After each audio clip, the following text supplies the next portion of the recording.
नमस्कार, I am Shivani Singh. So friends, कैसे हैं आप सभी? मस्त होंगे होता है यहाँ पे। और डियर फ्रेंड, जैसा आपको पता है कि हम कंटिन्यू प्रिपरेशन कर रहे हैं स्पेशल सी-टेट फरवरी एग्ज़ाम 2026 की, ठीक है ना। तो यहाँ पर देखो, हम बात करते हैं डियर फ्रेंड्स, आपके जो है सी-टेट में पेपर 2 होते हैं, पेपर 1 और पेपर 2। तो देखो, जो सी-टेट का पेपर 1 है, यहाँ पर जो है सी-टेट पेपर 1 में आपका ईवीएस का पोर्शन भी रहता है, ठीक है। सो यहाँ से जो है ईवीएस में 50 क्वेश्चन तो आपके बनते हैं पेडागोगी बेस और 50 क्वेश्चन आपके बनते हैं यहाँ पे एनसीईआरटी बेस। तो वो 15 क्वेश्चन की एनसीईआरटी मैं आपको कवर कराऊंगी और यही पर 15 नंबर की पेडागोगी भी मैं आपको कवर कराऊंगी, ठीक है ना। सो चलिए फ्रेंड्स, स्टार्ट करते हैं। और देखो, कल हमने जो है ये यहाँ पे किया था गैस तक, ठीक है ना। गैस तक हमने पढ़ा था। आज हम पेट्रोलियम से स्टार्ट करेंगे। एनसीईआरटी यहाँ पे ये सारे चैप्टर्स हैं और इसकी मैं बेहतरीन थ्योरी आपको करा रही हूँ। बस आपको क्या करना है, मेरे साथ में ना कंटिन्यू बने रहना है। ओके, चलिए। तो अब हम पढ़ने वाले हैं पेट्रोलियम के बारे में। पेट्रोलियम एक प्राकृतिक रूप से बनता है, पर इसके बनने की जो गति है बहुत ही धीमी होती है। इसके बनने में लाखों करोड़ों साल लग जाते हैं। पेट्रोलियम क्या है? एक प्राकृतिक रूप है। पेट्रोलियम क्या है? एक प्राकृतिक रूप है और ये जब बनता है, बनने में लाखों सालों दिन इसे लग जाते हैं। इसकी प्रक्रिया बहुत धीमी होती है, गति, ठीक है ना।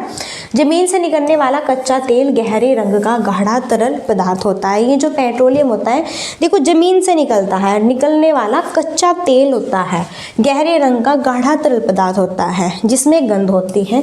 इसे फिर रिफाइन किया जाता है, ओके, पेट्रोलियम को।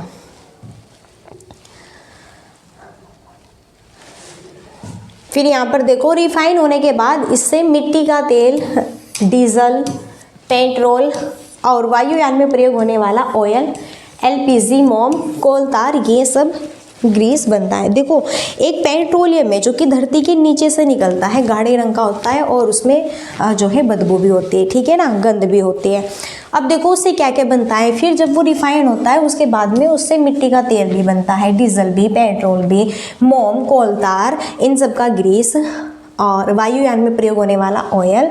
देखो, इस तरह से जो है जमीन से ये यहाँ पर तेल निकाला जाता है, इस तरह से, इस मशीन से, और फिर इसको इस मशीन के द्वारा ही रिफाइन किया जाता है। ओके जी, चलिए, क्लियर है।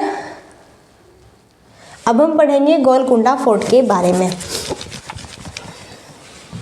गोलकुंडा फोर्ट हैदराबाद में है। पहला क्वेश्चन तो यहाँ से यही बनता है और यहाँ से ना आपका ईवीएस में जो ये क्वेश्चंस बनते हैं ये आपके ऑप्शन वाइज भी बनते हैं, ठीक है, कि ये क्वेश्चन है और फिर ए बी सी डी इस तरह से होगा और फिर नीचे देंगे कि विचार कीजिए कौन सा कथन सही है, कौन सा कथन सही नहीं है, ठीक है ना, इस तरह से। तो गोलकुंडा फोर्ट कहाँ पर है? हैदराबाद, ध्यान रखें। दीवार का भाग एक गोलाकार शेप में है जिसे बेशंस या फिर बुर्ज कहते हैं। देखो, दीवार का एक भाग है गोलाकार शेप में, जिसे क्या कहा जाता है? बेशंस या फिर बुर्ज कहा जाता है। गोलकुंडा की बाहरी दीवारों पर ऐसे 87 बुर्ज है। देखो, दीवार का एक भाग गोलाकार शेप में है। दीवार का जो एक भाग है ना, वो यहाँ पे गोलाकार शेप में दिखाया गया है, ठीक है ना। तो ऐसे ही आपके गोलकुंडा की बाहरी जो ये दीवारें हैं उन पर कितने 87 बुर्ज है। तो ध्यान रखें, ऑप्शन में होगा कि भैया 85 है या फिर 90 है या फिर 70 है या फिर 75 है। नहीं, आपको ध्यान रखना है कि कितने हैं, 87 है। गोलकुंडा फोर्ट हैदराबाद में गोलकुंडा की बाहरी दीवारों पर ऐसे 87 क्या है? बुर्ज है, ठीक है। चलिए आगे, नेक्स्ट है। कुतुब शाही सुल्तानों ने गोलकुंडा में 1518 से 1687 तक शासन किया। इससे पहले 1200 ईस्वी में गोलकुंडा किला मिट्टी का बना हुआ था। तो यहाँ से ये भी पूछा जाता है कि जो गोलकुंडा किला है इस पर शासन किसने किया? तो यहाँ पर कुतुब शाही सुल्तानों ने, किसने? कुतुब शाही जो सुल्तान है इन्होंने गोलकुंडा में कब? 1518 से लेकर 1687 तक यहाँ पर भरपूर मात्रा में शासन किया। इससे पहले 1200 ईस्वी में गोलकुंडा किला किसका बना हुआ था? मिट्टी का बना हुआ था। ऊंची और गोल दीवारें दूर तक देखने में मदद करती थी, जिससे कि आक्रमण का पता चल जाता। देखो, जो यहाँ पे गोलकुंडा की ये गोलकुंडा जो फोर्ट की ऊंची ऊंची दीवारें बनी हुई है, तो ऊंची ऊंची और जो गोल गोल दीवारें यहाँ पर बनी हुई है, इन पर चढ़कर ये लोग दूर से देखते थे कि कोई जो है यहाँ पर आक्रमण करने वाला है नहीं, इन चीज़ से इनकी हेल्प मिलती थी। औरंगजेब यहाँ आक्रमण करने आया था पर असफल रहा। लगभग 8 महीने तक किले के बाहर अपनी सेना के साथ रहा। किले के चारों तरफ खाई थी जिस वजह से आक्रमण नहीं कर पाया। क्या बात है। यहाँ से क्वेश्चन बनता है कि गोलकुंडा फोर्ट में जो है आक्रमण करने के लिए कौन आया था? औरंगजेब आया था।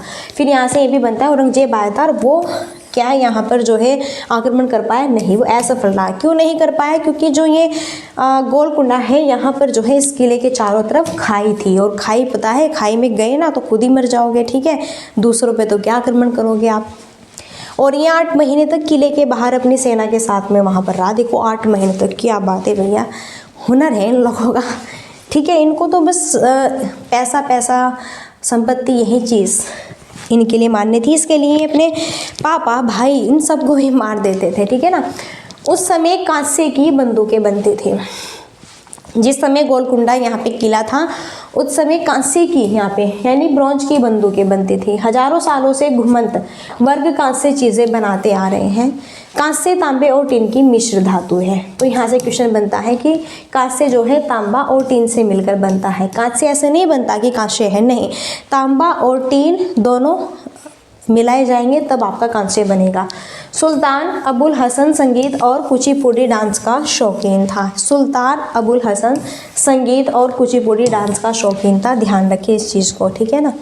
चलिए अब हम पढ़ेंगे देखो घरों के बारे में कि असम में क्या। और यहाँ से ना, यहाँ से भैया CTET में आप लिखवा लीजिए, जी हाँ लिखवा लिए, नोट कर ले।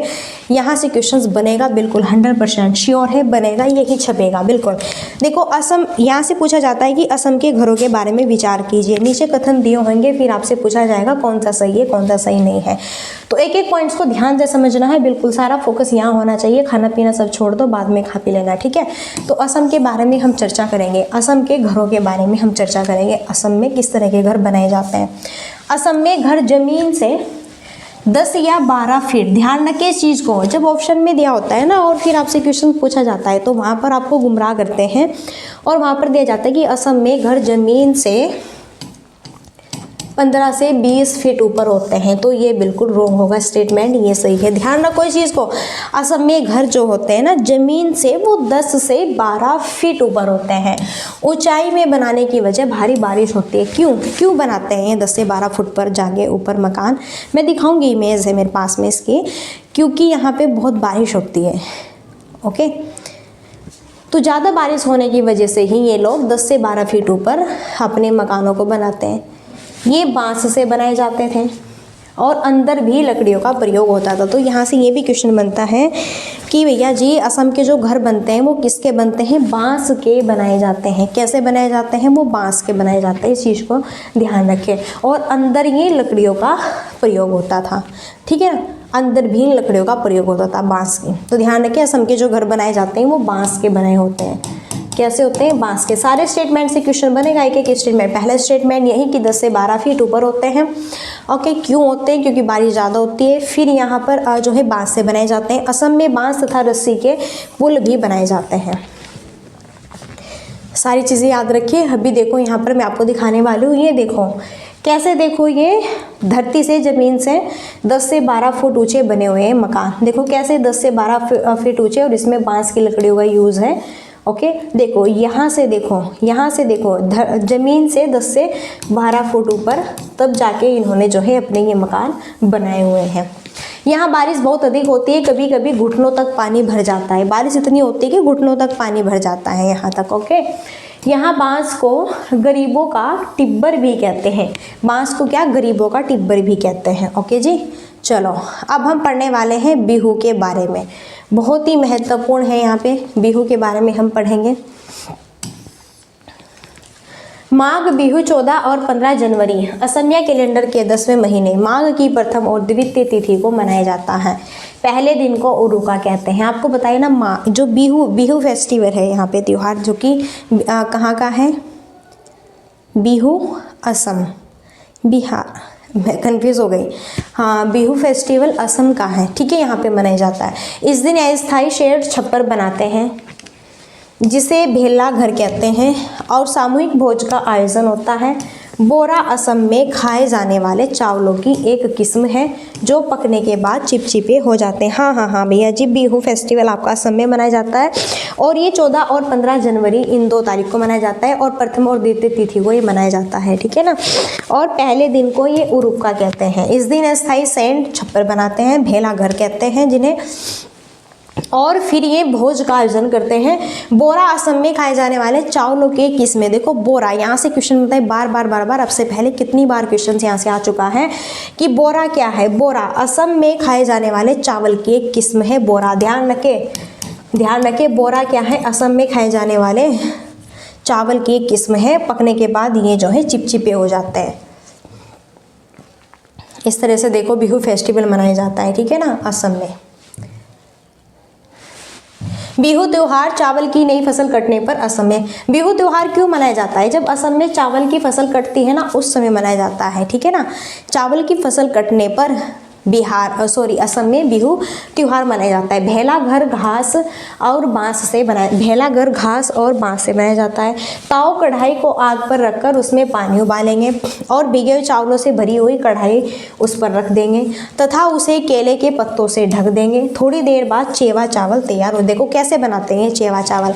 असम में लोग जो है बिहू फेस्टिवल पर कैसे बनाते हैं, तो एक कढ़ाई होती है, उसको आग पर रख देते हैं, उसमें पानी उबालते हैं, फिर भीगे हुए चावल उसमें जो है भरी हुई कढ़ाई में छोड़ देते हैं, फिर उसे केले के पत्तों से ढक देते हैं, फिर थोड़ी देर बाद वो चेवा चावल तैयार हो जाता है। आप कैसे बनाते हैं? आप तो बढ़िया अच्छी तरीके से यहाँ पे उसे जो है पानी रखते हैं, उबालते हैं, फिर उसमें धुल के चावल डालते हैं, फिर उसको आप पानी को निचोड़ते हैं, है ना। आप तो इस तरह बनाते हैं, अलग अलग खिलमे से टाइप होते हैं, लेकिन ये लोग इस तरह नहीं करते। जितना पानी रखते हैं उसमें उतना ही वो जो है बनाते हैं, वो पानी उन चावलों में ही रहता है, ठीक है ना। उतना ही पानी डालते हैं जितना इन चावलों में फिक्स हो जाए। औरतें पीले रंग के कपड़े पहनती है, लड़कियां रंग बिरंगे मेखला चादर पहनते हैं। देखो जो बिहू फेस्टिवल है, इसमें जो औरत है वो पीले रंग के कपड़े पहनती है और लड़कियां रंग बिरंगे मेखला चादर पहनती है। भात सुक्तो चावल और रसे वाली सब्जी को कहते हैं। चलो अब हम पढ़ेंगे केरल। केरल बहुत इंपॉर्टेंट है, यहाँ से बहुत सारे क्वेश्चंस बनते हैं। देखो क्या क्या चीज़, पहला तो ये, केरल में टेपियोका जमीन के नीचे उगाया जाता है। यह एक प्रकार का फल है जिसे केरल के लोग उबाल कर खाते हैं, ठीक है ना। टेपियोका यहाँ से बहुत क्वेश्चन बनता है। टेपियोका कहाँ पर है, सीटेट में बार क्वेश्चन बनता है। टेपियोका किस राज्य में है, टेपियोका कहाँ पर उगाया जाता है, केरल में। ध्यान रखिए, ठीक है, केरल के लोग इसे उबाल कर खाते हैं। यहीं पर वल्लम, लकड़ी की बनी छोटी नाव होती है जो केरल में पाई जाती है। यहाँ से भी क्वेश्चन बनता है कि वल्लम क्या होती है। एक नाव है, एक लकड़ी की छोटी बनी हुई नाव, ये कहाँ पर पाई जाती है, तो वल्लम कहाँ पर है, केरल में है। इस चीज़ को ध्यान रखें, आई होप चीज़ें याद हो रही होंगी। केरल में मलयालम भाषा बोली जाती है, बहुत ही इंपॉर्टेंट है, वेरी मोस्ट पॉपुलर इंपॉर्टेंट। यहाँ से भी क्वेश्चन बनता है कि केरल में कौन सी भाषा बोली जाती है। भैया जी केरल में मलयालम भाषा जो है बोली जाती है। ध्यान रखें, टेपियोका जमीन के नीचे उगाया जाता है, केरल में पाया जाता है, लोग इसे उबाल कर खाते हैं। वल्लम लकड़ी की एक बनी छोटी सी नाव होती है जो कि केरल में यूज की जाती है। केरल में मलयालम भाषा बोली जाती है। मलयालम में माँ की बड़ी बहन को, यहाँ से भी क्वेश्चन बनता है बहुत। देखो मलयालम में माँ की बड़ी बहन, माँ की जो बड़ी बहन है उसे बलियम्मा और नानी को अम्मुम्मा कहते हैं। चाचा को चिट्टपन और चाची को कुंजम्मा कहते हैं और पिता को अप्पा कहते हैं। क्या कहते हैं, पिता को अप्पा कहते हैं। ये जो है आपकी केरल में ना, केरल में मलयालम भाषा बोली जाती है। तो मलयालम भाषा में माँ, देखो हमारी माँ की जो बड़ी बहन है उसे हम मौसी कहेंगे, बिल्कुल मोस्टली। तो यहाँ पर ये माँ की बड़ी बहन को क्या कहते हैं, बली अम्मा कहते हैं। और जो हमारी नानी होती है उसे नानी कहते हैं, हमारी मोम की जो मदर होती है नानी कहते हैं, लेकिन ये लोग उसको अम्मू माँ कहते हैं। और ये चाचा को क्या, चिटपन कहते हैं। हम तो चाचू कहते हैं, अंकल कहते हैं, है ना। और ये लोग चाची, हम चाची भी कहते हैं, आंटी भी कहते हैं, इनको ये कुंज मम्मा कहते हैं। और पिता को ये अप्पा कहते हैं। हम पिता को जो है डैडी कह सकते हैं, पिता कहते हैं, पिताजी कहते हैं, पापा कहते हैं, ठीक है ना। केरल में एक जगह से दूसरी जगह जाने के लिए नाव का प्रयोग किया जाता है। केरल को मसालों का बगीचा भी कहा जाता है, इस चीज को भी ध्यान रखें। कथकली नृत्य ये केरल में होता है। यहाँ से भी क्वेश्चन बनता है कि कथकली नृत्य कहाँ का है, ये आपका केरल का है, ठीक है ना। यहाँ केले के फूलों से सब्जी बनाई जाती है। देखो केरल में केले के फूलों से सब्जी बनाई जाती है। केरल में नारियल के पेड़ अधिक होते हैं। केरल के निकटवर्ती राज्य तमिलनाडु और कर्नाटक में है। इसकी राजधानी तिरुवनंतपुरम है। तो केरल की जो राजधानी है और केरल के निकटवर्ती राज्य, देखो ऐसे भी क्वेश्चन बनता है कि इसके निकटवर्ती राज्य बताए कौन से, तो केरल के, देखो केरल यहाँ पर है, बिल्कुल दक्षिणी राज्य हैं, यहाँ पर ये है केरल। तो इसके निकटवर्ती राज्य जो है यहाँ पे कर्नाटक है, तमिलनाडु है यहाँ पर, ठीक है ना। ये इसके निकटवर्ती राज्य हैं केरल के और इसकी राजधानी तिरुवनंतपुरम है। और यहाँ से क्वेश्चन भी बनता है, निकटवर्ती राज्य भी बिल्कुल बनता है, ठीक है ना। गुजरात से केरल तक की यात्रा के बीच में महाराष्ट्र और कर्नाटक राज्य, गुजरात से केरल तक की यात्रा के बीच में महाराष्ट्र और कर्नाटक राज्य पड़ते हैं। तो ऐसा भी क्वेश्चन बन सकता है कि गुजरात से केरल तक की यात्रा के बीच में कौन कौन से राज्य पड़ते हैं, महाराष्ट्र और कर्नाटक पड़ते हैं। ध्यान रखिए, मोस्ट इंपॉर्टेंट क्वेश्चन है। कोझिकोड भी कहाँ पर है, केरल में है। मल्लापुर जिला केरल में है। गोवा से केरल तक रेल के रास्ते में 92 सुरंग और 2000 पुल पड़ते हैं। जब गोवा से हम केरल तक जाएंगे तो जब हम ट्रेन में बैठे हुए हैं तो भैया जी रास्ते में ना 92 तो सुरंग मिलेगी और 2000 पुल यहाँ पर मिलते हैं, ठीक है ना। मोस्टली आई होप चीज़ें आपको क्लियर हो गई होंगी और सारी चीज़ें याद हो रही होंगी। तमिलनाडु भारत के दक्षिण में स्थित है। तमिलनाडु भारत के दक्षिण में स्थित है। इसके पड़ोसी राज्य केरल, कर्नाटक तथा आंध्र प्रदेश है। तो तमिलनाडु के पड़ोसी राज्य केरल, कर्नाटक और आंध्र प्रदेश है। बिल्कुल यहाँ से जो है पड़ोसी राज्य से भी क्वेश्चन बनता है, निकटवर्ती राज्यों से भी क्वेश्चन बनता है कि नहीं बनता है, बिल्कुल बनता है। प्रीवियस ईयर क्वेश्चन पेपर उठा के देखिए, शॉर्ट पेपर उठा के देखिए और वहाँ पर देखिए ईवीएस में पहले शॉर्ट पेपर में फर्स्ट क्वेश्चन यही आया हुआ है कि इसका निकटवर्ती राज्य बताइए या फिर इसके समीप कौन कौन से राज्य हैं, ठीक है ना। तो अगर आपसे पूछे कि तमिलनाडु जो है कहाँ पर स्थित है, दक्षिण में है, भारत दक्षिण के, इसके पड़ोसी राज्य केरल, कर्नाटक और आंध्र प्रदेश है। इसके लिए आपको मैपिंग करनी होगी और मैप को अच्छे से रेडी करना होगा। भारत का जो मैप है वो आपके दिलो दिमाग में फिक्स होना चाहिए, ठीक है ना। जहाँ पे आप अपनी जीएफ या फिर बीएफ को अपने दिमाग में फिक्स रखते हैं उनको निकालो, बाहर फेंको और इन चीज़ को आप जो है अपने माइंड में फिक्स करो। अब हम पढ़ने वाले हैं किसके बारे में, अबू धाबी के बारे में हम यहाँ पे पढ़ने वाले हैं। अबू धाबी से भी बहुत क्वेश्चन बनते हैं। यह देश रेगिस्तानी इलाके में है। यहाँ की स्थानीय भाषा अरबी है। ध्यान रखो, यह देश अबू धाबी देश जो है रेगिस्तानी इलाके में है। यहाँ की स्थानीय भाषा अरबी है। क्वेश्चन बन सकता है। यहाँ पानी बहुत कीमती है क्योंकि यहाँ ना तो वर्षा होती है और न ही नदियाँ, झील तथा तालाब है। क्योंकि रेगिस्तानी इलाका है तो पानी की तो कमी होगी। यहाँ रेतीली ज़मीन के नीचे तेल होता है, ठीक है ना।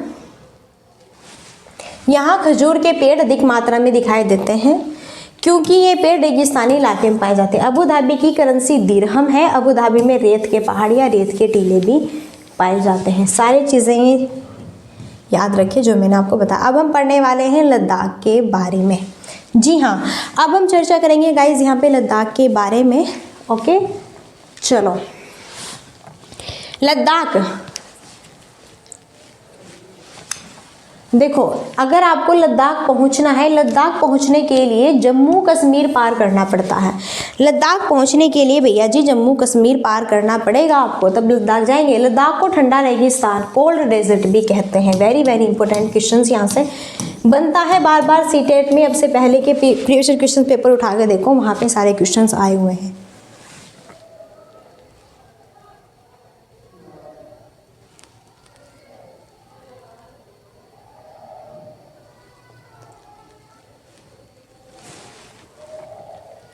किसको कहते हैं ठंडा रेगिस्तान, लद्दाख को। यहाँ 1 या 2 फ्लोर की बिल्डिंग होती है, घर पत्थर के होते हैं। हाँ, यहाँ से ना लद्दाख से पूछा जाता है लद्दाख में घर कैसे बनते हैं।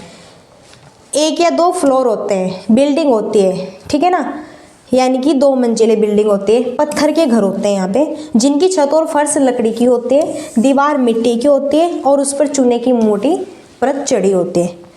माइंड में फिक्स कर लीजिए, यहाँ से क्वेश्चन बनेगा, फिर नहीं तो रोगे आप कि ये क्या हुआ और हमसे चीज़ें याद नहीं हो पाई। लद्दाख की बात कर रहे हैं हम। यहाँ कम बारिश होती है, यहाँ पेड़ पौधे नहीं पाए जाते लद्दाख में, लकड़ियों की सीढ़ी का प्रयोग होता है लद्दाख में, मोटे पेड़ का तना छत को मजबूत बनाने में मदद करता है। ग्राउंड फ्लोर में जानवरों को रखा जाता है। लद्दाख में जानवरों को कहाँ पे रखा जाता है? ग्राउंड फ्लोर में जानवरों को रखा जाता है। जब ज़्यादा सर्दी पड़ती है तो खुद भी ग्राउंड फ्लोर में रहने आ जाते हैं। ग्राउंड फ्लोर में विंडो नहीं होती। लद्दाख के घरों की बात कर रहे हैं। गर्मी के मौसम में यह लोग फल सुखा लेते हैं और सर्दियों में इनका इस्तेमाल करते हैं। रेगिस्तान है लद्दाख क्षेत्र, भारत का सबसे ठंडा रेगिस्तान है। लद्दाख क्षेत्र भारत का सबसे ठंडा क्या है? रेगिस्तान है। ठीक है, भारत में ठंडे रेगिस्तान मानसून से प्रभावित नहीं होते। भारत में जो ठंडे रेगिस्तान होते हैं ना वो मानसून से प्रभावित नहीं होते क्योंकि वे अधिक ऊंचाई पर होते हैं और हिमालय की वृष्टि छाया में होते हैं। लाल मिर्च, नारंगी, कद्दू और सुनहरे पीले भुट्टे ये लद्दाख में मिलते हैं सब कुछ। श्रीनगर से लद्दाख जाते हुए कारगिल रास्ते में पड़ता है, यहाँ संकरे रास्ते होते हैं। फिर यहाँ पे हम बताएं आपको, पहाड़ी इलाकों में नायलॉन का टेंट इस्तेमाल किया जाता है और लद्दाख में झूले का मतलब वेलकम होता है। ट्रॉली लकड़ी से बना झूला, इसका इस्तेमाल लद्दाख में नदी को पार करने के लिए किया जाता है। स्किट पोपुल लद्दाख का एक क्या है? गांव है। आई होप चीज़ें समझ आ गई होगी। अभी देखो मैंने कहाँ से आपको पढ़ाया। सो गाइस देखो यहाँ पे मैंने आपको पेट्रोलियम से स्टार्ट किया था, ठीक है ना। अब आगे का जो चैप्टर्स होंगे वो हम नेक्स्ट कल करेंगे, ठीक है। तो पेट्रोलियम के बारे में मैंने पढ़ाया, फिर मैंने गोलकुंडा फोर्ट के बारे में पढ़ाया, फिर मैंने असम में कैसे घर बनाए जाते हैं वो पढ़ाया, बिहू फेस्टिवल पढ़ाया, फिर मैंने यहाँ पर आपको जो है केरल के बारे में पढ़ाया, फिर मैंने यहाँ पे मोस्ट इम्पोर्टेंट लद्दाख, ठीक है ना, इस चीज़ को, फिर आबू धाबी पढ़ाया मैंने आपको, और फिर अब मैंने आपको लद्दाख पढ़ाया, ठीक है ना।